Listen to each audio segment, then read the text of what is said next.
Howdy folks, JacobJoyGames here, and I'm here to show you a really quick way to get a little bit more power out of your Extreme Reactor.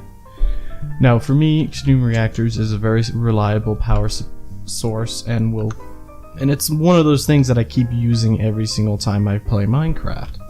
So these are all the exact same reactor except for one difference.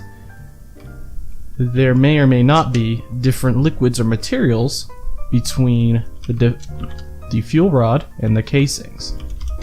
So this one just has air. So if we start up the reactor and let it settle out, we are generating about, I'd call that about 8.9 kilo RF per tick, which is pretty good. But if you take a look at this one, we notice that this is generating a little bit more power. And we go over here, this is generating yet more power, and then this one is generating yet even more power. So what's the difference between the two?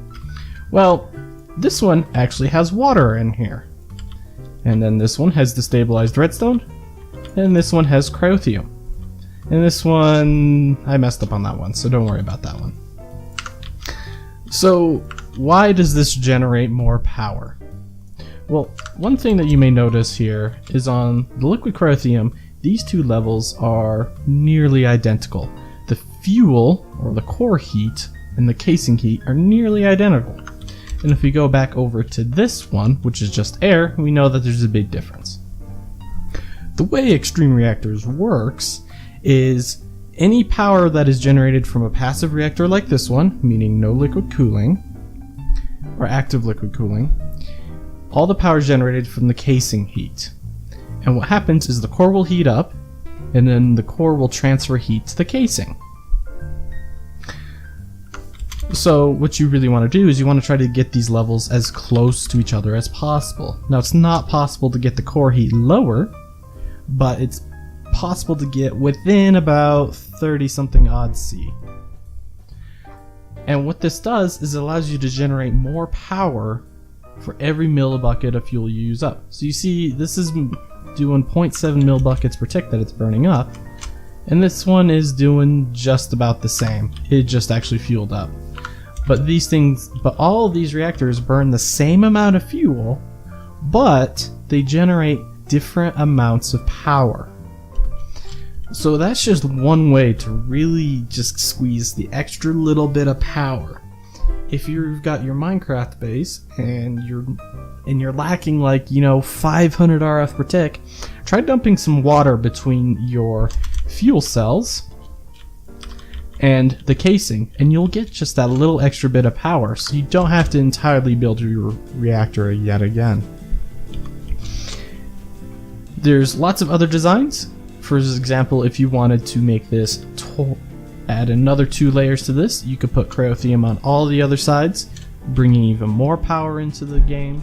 You can do just a ton of different things. For example, if we were to really quickly say build just a dirt reactor right here, just sort of build that up. And if we were to take this, and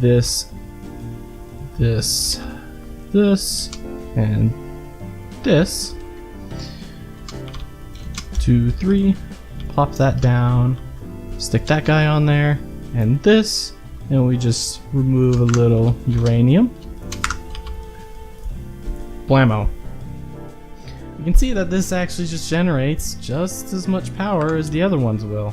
In fact, I think it actually generates a little bit more power because the reactor cells are directly touching the case. So that's just another big thing, is just making sure that you can get the case heat and the core heat together as much as possible. That increases your efficiency and thus results in more power per millibucket used. Anyways, hopefully you found this brief description of how Extreme Reactors works when it comes to power and thermal efficiency. There's tons more that I can talk about, including having these reactor fuel rods right next to each other that produces more radiation and makes it more efficient, and tons of other stuff. So if you're interested, please leave a like, And comment down below if you want to see more of this Extreme Reactor stuff. Sorry, my phone's going off. And perhaps subscribe if you want to see more of my content.